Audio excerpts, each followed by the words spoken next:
Connor Shaw. Who? Do you want that as your lock of the week? Dylan Gabriel's not the guy. He's a 5'10", 5'11" left-handed quarterback. The odds are stacked against him.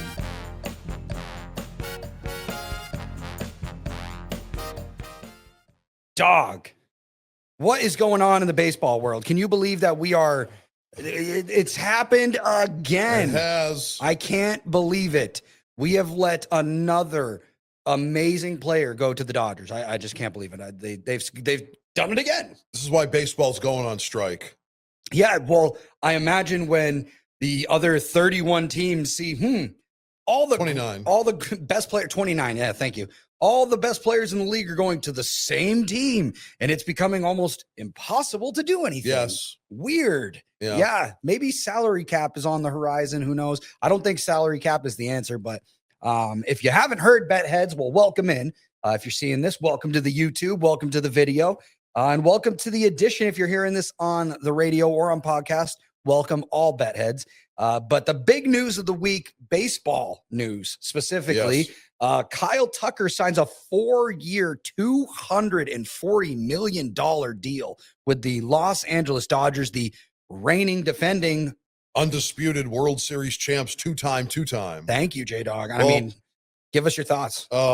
When I saw that, I'm like, of course that was going to happen. I just had a feeling.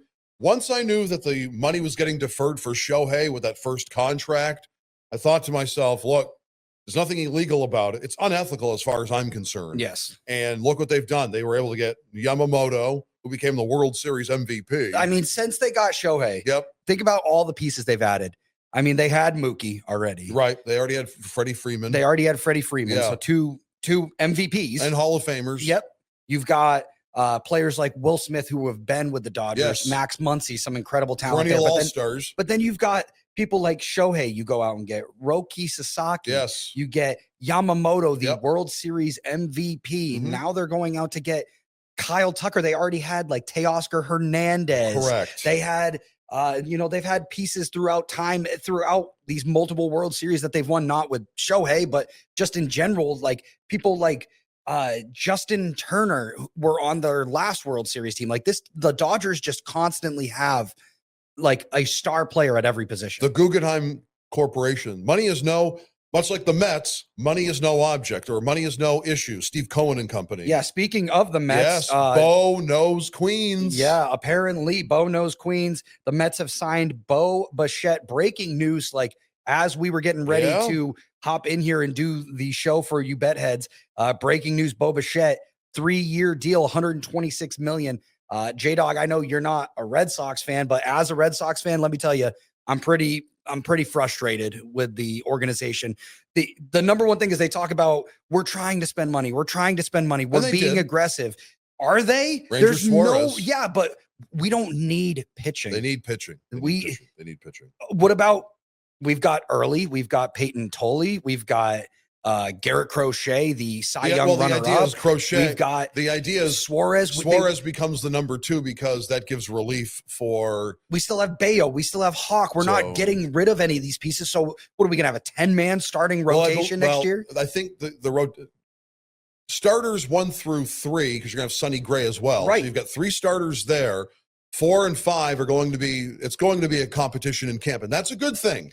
It is, but at the same time, like, we need bats. Boston needs bats. We just lost deal. They thought they were going to get Bregman. I was going to say another deal we didn't even bring up, but Bregman went to Chicago. I don't have the deal details in front of me, but it's the same deal he would have gotten in Boston. Yeah, it's just, I mean, the fact that he went to Chicago though is now we need a third baseman. The only bat that the Red Sox have gone out and gotten this offseason is Wilson Contreras, which I honestly like the signing. I think he's going to be great. And he's there's been talks of him being like our backup catcher behind Narvaez, which I think would be a good move. And I like that because it makes it so you have like a plug and play where you can use him at first one day, use him at catcher the next. He doesn't have to play catcher every day, and you're still utilizing him in the lineup. It's not like you have, a Colton or Connor Wong, on your bench who's not playing every other game. He's playing 1 out of every 5 games because he has a good relationship with one of the pitchers,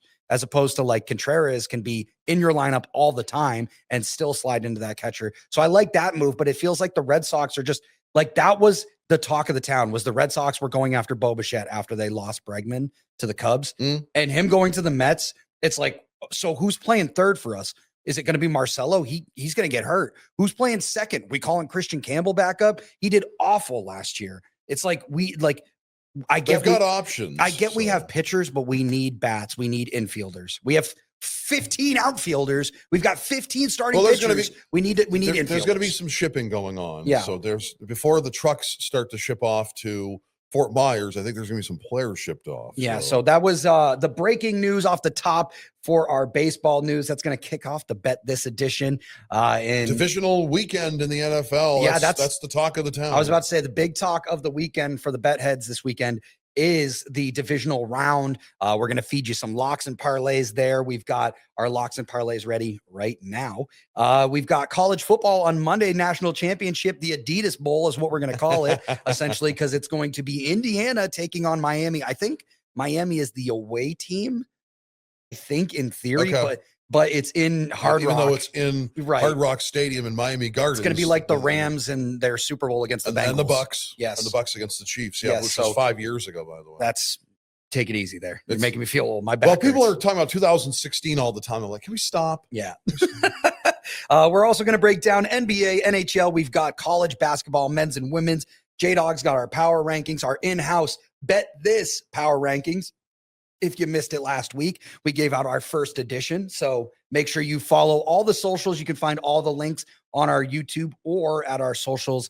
Bet This on both platforms, I Bet believe. This P on X. It is Bet This Pod on Instagram. I'm having a lot of fun doing the hot takes on Instagram. Yes. Also, Siege, we are going to, like last week, we were basically just essentially, we gave you the number 1 teams. Well, we're going to case them. We're going to count it down from 10 to 1 like we've been doing in the past. This time, it's our own Bet This ranking. Yes, very excited about that. And we've got TGL and some Aussie Open that we might get to in the lightning round. So we'll just get into it because sports is starting to ramp up as it's funny, football season is ending, but it feels like we're getting TGL, getting tennis back in the mix. The College PGA technically kicked off this week too. I don't think we're going to discuss it too much, but even I was looking commercials for the Daytona 500 around the corner. It's coming. So we've got a lot of sports to get into. We're going to dive right into it. The NFL divisional round kicking off this weekend with the first Saturday game. It is the Buffalo Bills at the Denver Broncos. Broncos are -1.5 favorites at home. It's going to be a close game, and we talked about it on Good Morning New Hampshire, as this being potentially the game of the weekend, the game of the year. Yep.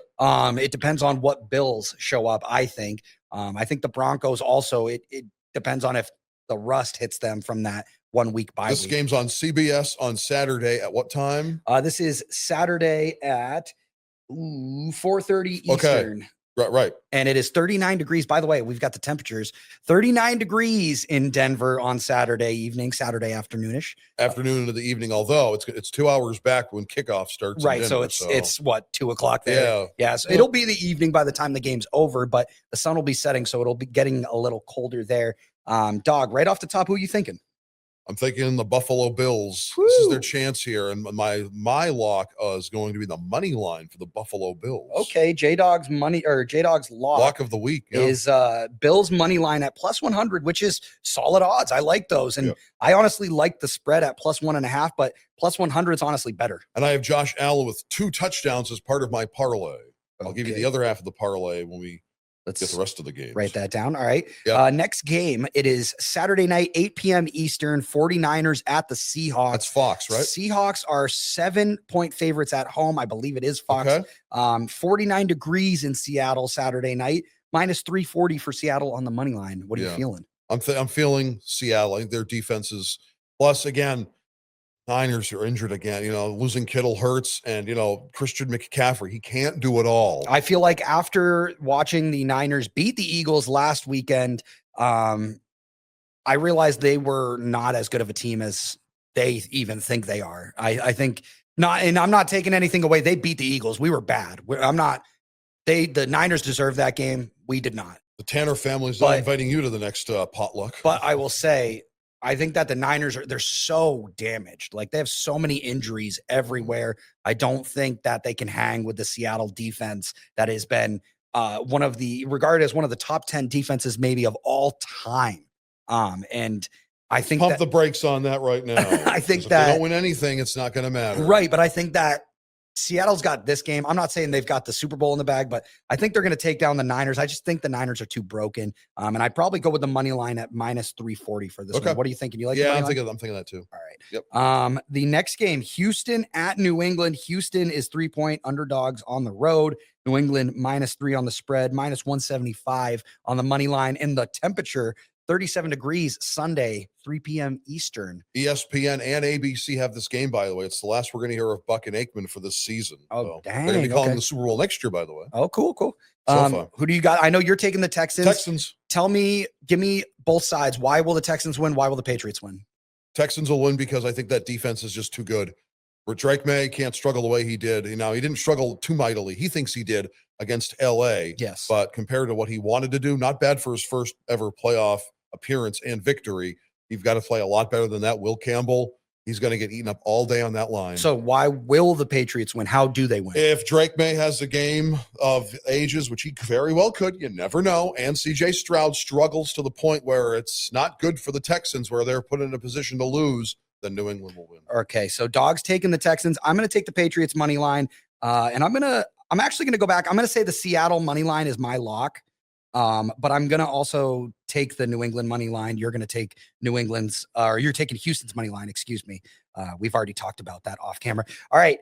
Last game for our divisional round. We've got the Rams at the Bears Sunday night. This is where the weather gets interesting. Is this NBC or? I don't know. I'll have to double check. Right. Sunday night, 6:30 p.m. Eastern. Rams at the Bears, 21 degrees in Chicago at Soldier Field on game day. Bears are 3.5-point underdogs at home. Yeah. Who are you taking? I know you're a Packers fan. You're probably taking the Rams. I'm taking the Rams. Tell me, how do the Bears win before you tell me how the Rams win? If Matty Stafford struggles, if they pick him off, and here's the thing, here's the X factor that no one's talking about. Devontae Adams knows the rivalry of the Packers and the Bears. He used to own the Bears. I think he's the X factor and why Stafford has a chance to throw for 4 or 5 touchdowns. He is my lock as well, through 2 touchdowns in the parlay as well. Okay, so J-Dog's lock, 2 touchdowns from Josh, 2 touchdowns from Matty Stafford. That's his lock of the week for his parlay. My parlay, I got 2 that I wanted to throw out to the bet heads real quick. I'm going to take the Bears in this one. I just like the underdog at home, and I think the cold weather is going to affect the game. Couple of parlays from me. Kyron Williams to get 60 rushing yards. I think the running game is going to be big. We talked about this on Good Morning New Hampshire. I think that the Rams running the ball, there's never been a time where Kyron Williams got more than 20 carries and didn't get more than 70 yards in his career. Every time he's gotten at least 20 carries, he's had 70 or more yards. I think he's going to get that many carries in this game. So I'm projecting him to get 60 rushing yards. Zach Charbonnet over the past 4 weeks and over the past 2 weeks has been in the top 10 for rushing attempts. I got him getting 10 rushing attempts, and I got Drake May getting 1 passing touchdown. My other parlay I threw together, it's similar. I got Drake May getting 1 passing touchdown. I got Puka Nacua getting over 2.5 rushing yards, so 3 rushing yards. And I got DJ Moore to get 28 receiving yards. That's the NFL, and it's time to talk college football. Just want to repeat for the bet heads if they missed it. So our lock of the week, J-Dog's taking the Bills money line for his lock plus 100. And he's got Josh Allen, Matt Stafford, 2 touchdowns each passing. My lock, I got the Seahawks, their money line minus 340. Got to put down a little bit more money, but I like them to beat the Niners. And then my parlay, I got 2 of them for you.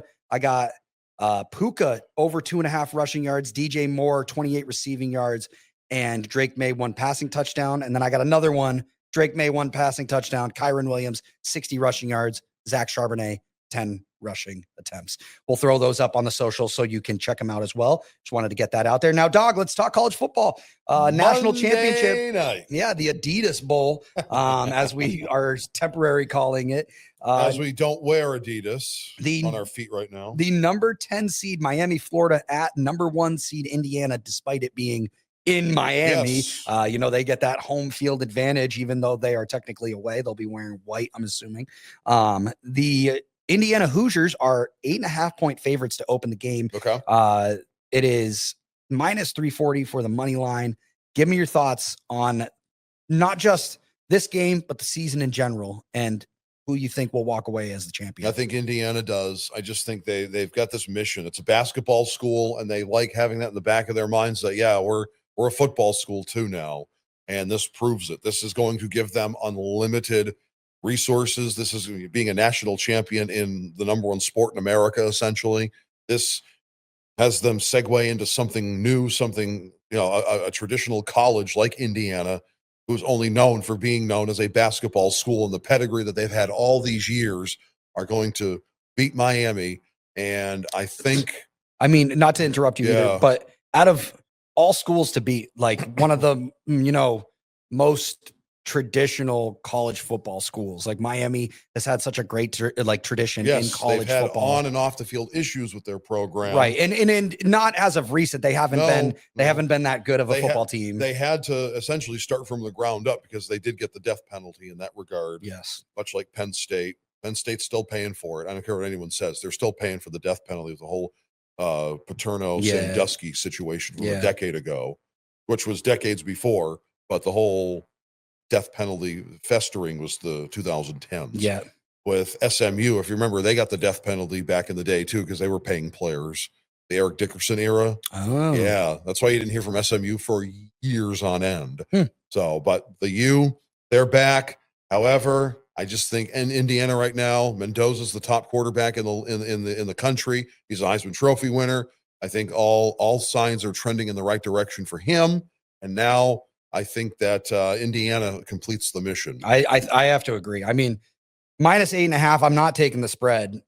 Minus 340. I'd probably take the money line. I honestly might even take the spread just because of the whooping they put on like Alabama. Now that I think about it, and they even put a whooping on Oregon. Like it doesn't feel like anyone. No one's immune from the whooping from Indiana. And I'm not trying to rub it in either, but all season long, J-Dawg, huge Ohio State fan. I thought Ohio State, I thought they were better than they were last year. They were up until that point. Like until they lost to Indiana, it felt like they were untouchable. They opened the season up, look back all the way to week 1. Ohio State beat Texas on at home. It felt like, and Texas was the number 1 team at the time, right? Like Texas was the number 1 despite seed. The Ohio State University being the national champion. Yeah. So it felt like Ohio State had the season in the bag, and the way Indiana took them down. And since that game, Indiana, it looks like they've reached another level. Like they've transcended to that next tier of elite football program. Curt Cignetti is doing a fantastic job. And again, a basketball school. Yes. They are primarily a basketball school. They have the pedigree to prove it to you. And Indiana is a basketball state. Right now, it is a football state. All signs are pointing in the right direction for the Hoosiers. And at the end, do they tell the Hurricanes, who's your daddy? Let me ask you real quick.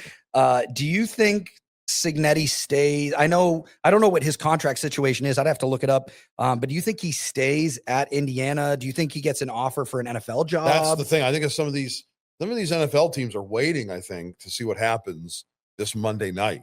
And I think if an offer is good enough to wow him, or have you heard this scenario? No, not yet. No, I don't even know what it is, but I know I haven't heard it. The Las Vegas Raiders have the number 1 pick in the.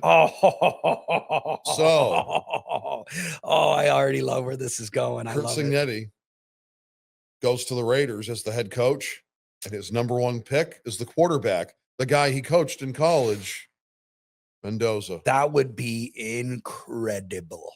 I will tell you this. That's something you don't even write in a movie. If that happens, the Raiders, watch out. I don't care how good anyone in that AFC West is.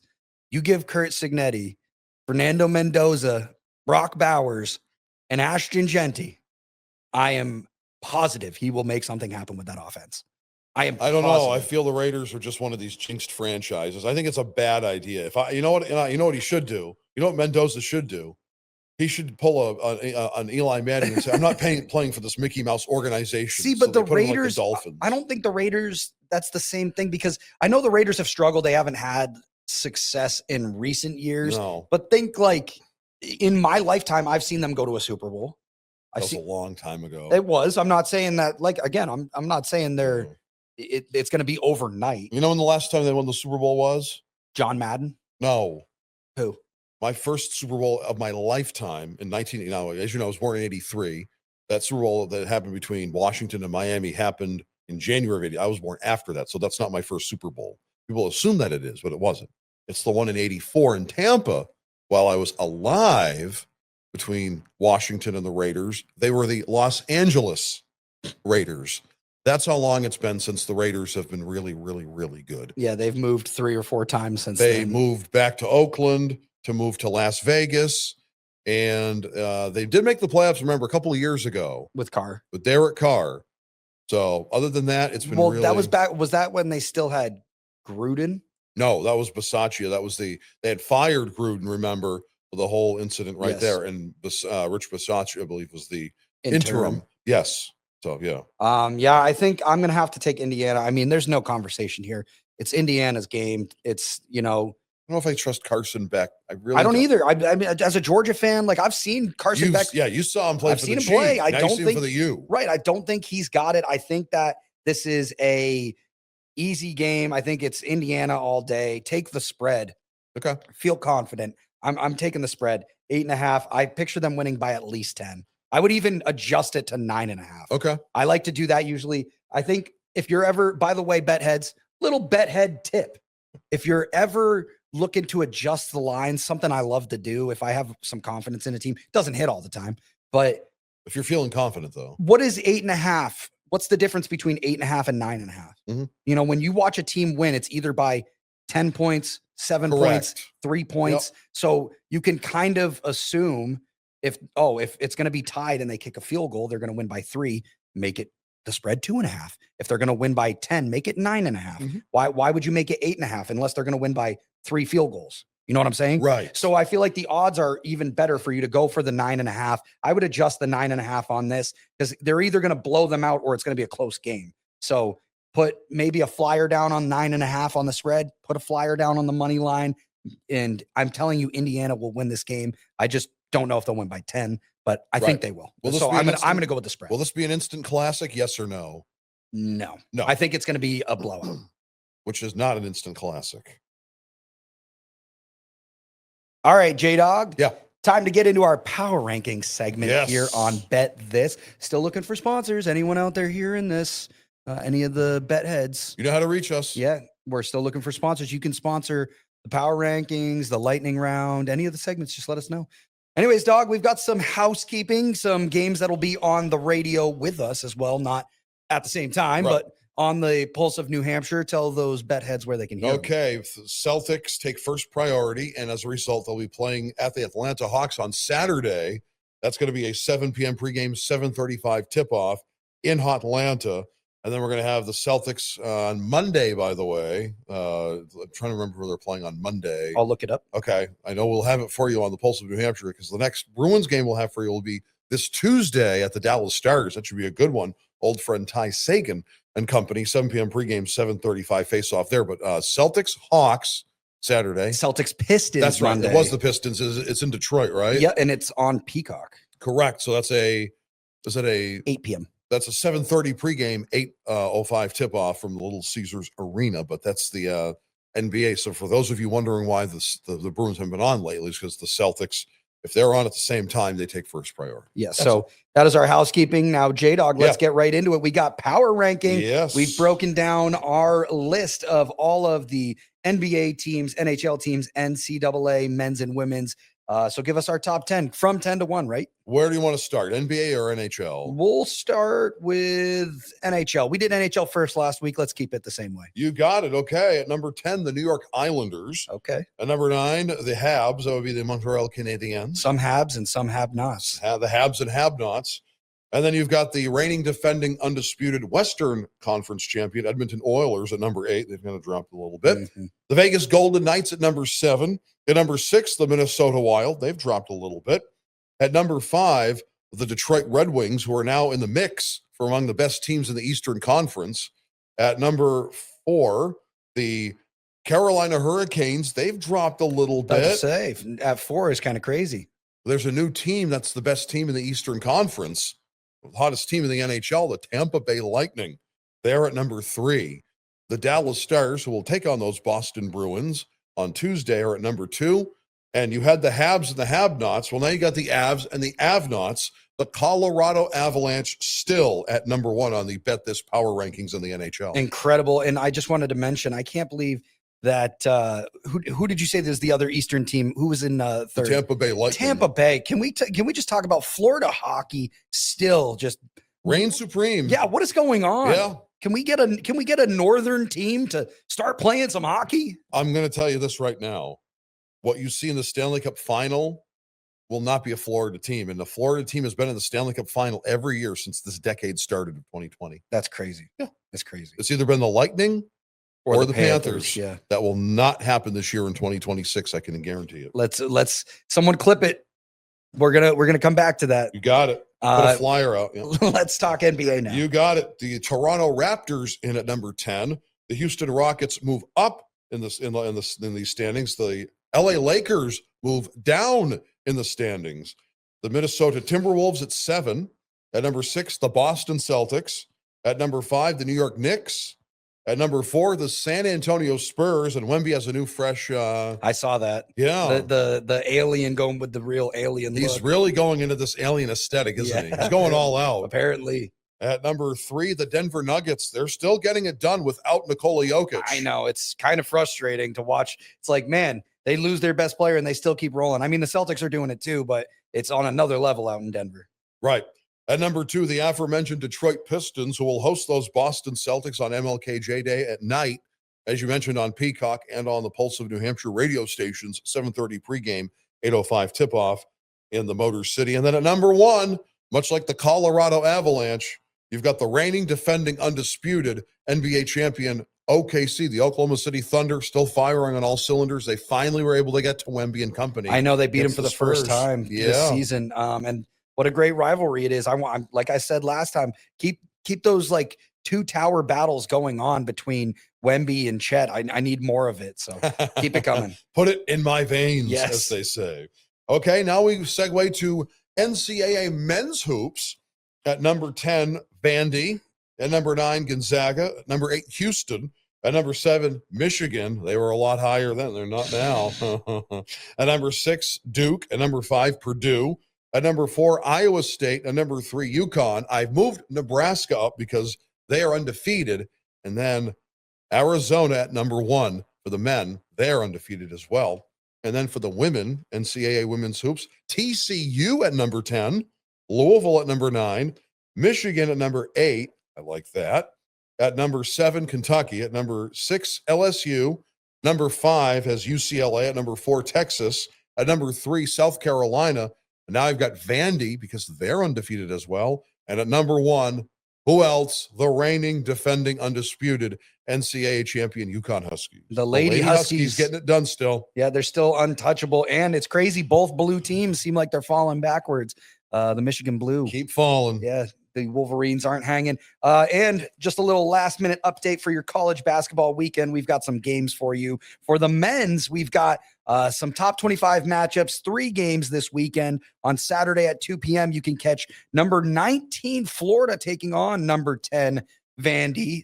Interesting game there, considering Florida opened the season as one of the top 10 in one of those hot teams and the reigning national champions. So that'll be a good game. Catch that on ESPN, 2 p.m. on Saturday, 4 p.m. ESPN 2. You can catch number 17 Arkansas taking on number 21 UGA. That's the University of Georgia. The SEC matchup there. Yet 2 SEC matchups, both of those games, of course, being SEC matchups.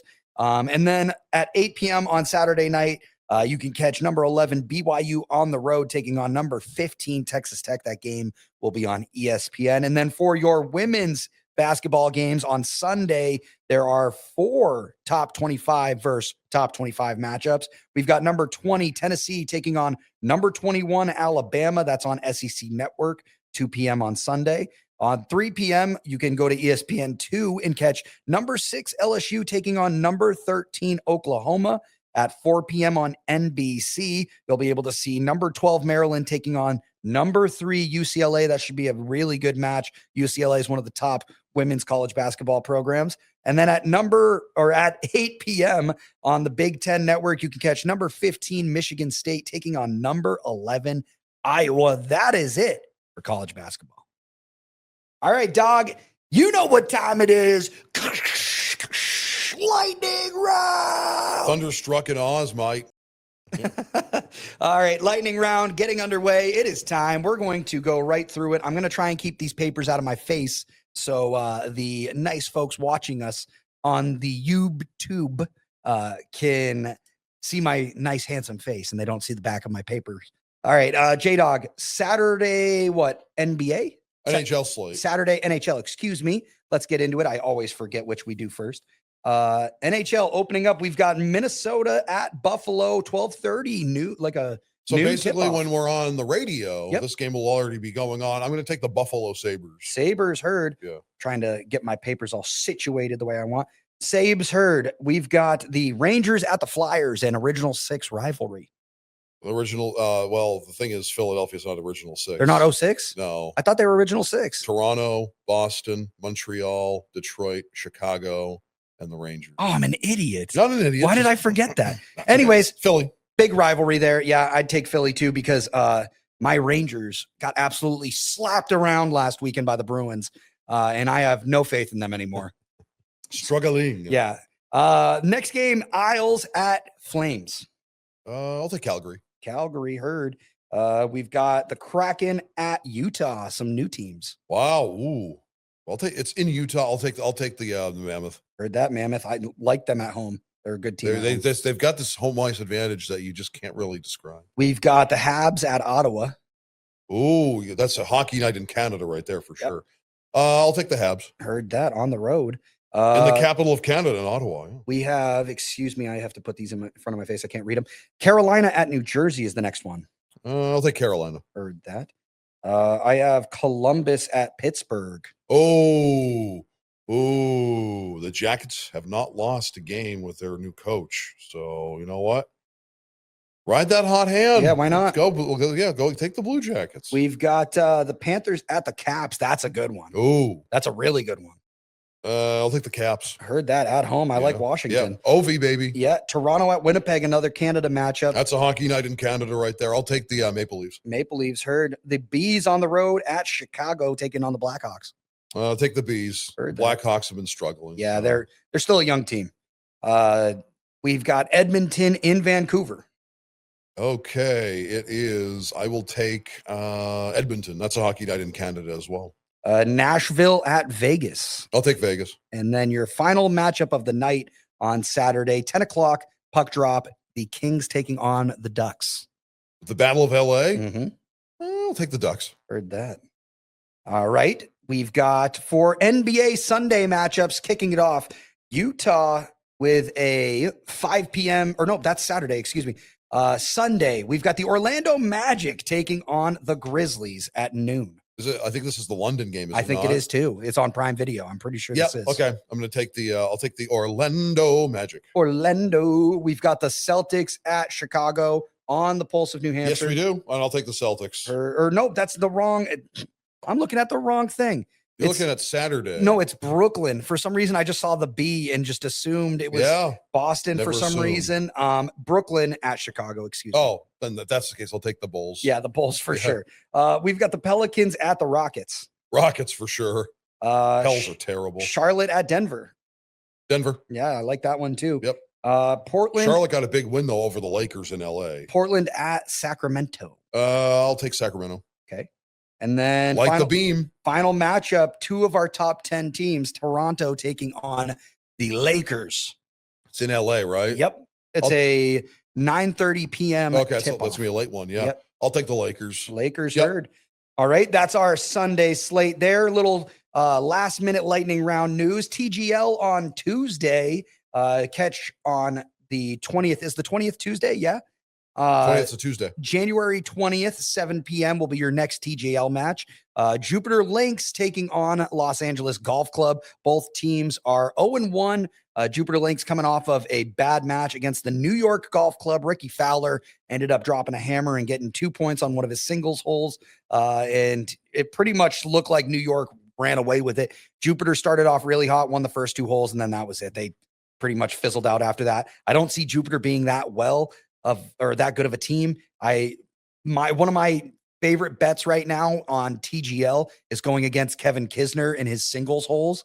Kisner is one of the 3 players on that Jupiter Lynx team. So I like to bet against him. And I really like LA. I put money on LA to win the whole title this year. They were, I think, in the top 4 last year or one of the final 3. Yeah. And then I also like Boston to win the whole thing this year as well. But I expect LA to win this match on Tuesday. Dawg, that pretty much does it. We have a couple of minutes left for the Aussie Open. Yes, we do. The Aussie Open, last year's winners for the men and women singles was Yannick Sinner and Madison Keys, the American. She finally broke through.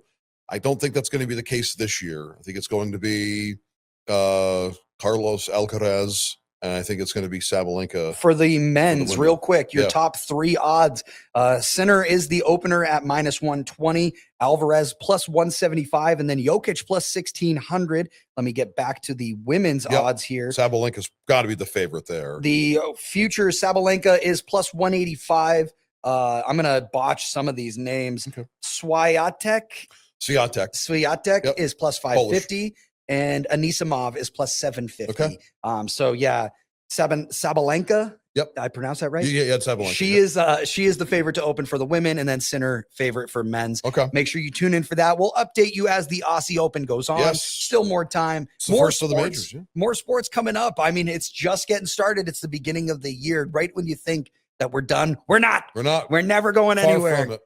J-Dog, any last words for the bet heads? My throat's been really bothering me. That's why the playback hasn't been on the Pulse Podcast Network. When it does, we will definitely let you know. I love that we're doing this on Bet This Pod on Insta and Bet This on YouTube. The sky's the limit right now. 2026, man. Yeah, please share. Help us expand. We want to expand our community and just bring you into it. So, share with at least one person every day. Tell someone you know about Bet This. Become a bet head, essentially. Exactly. And don't forget, if you're going to bet this. And we'll catch you in the next one. Peace. Bet This is for entertainment purposes only. Always gamble responsibly and never wager more than you can afford to lose. Our advice is not a guarantee of success. If you or someone you know has a gambling problem, help is available. Call the National Problem Gambling Helpline at 1-800-522-4700 or visit ncpgambling.org for resources.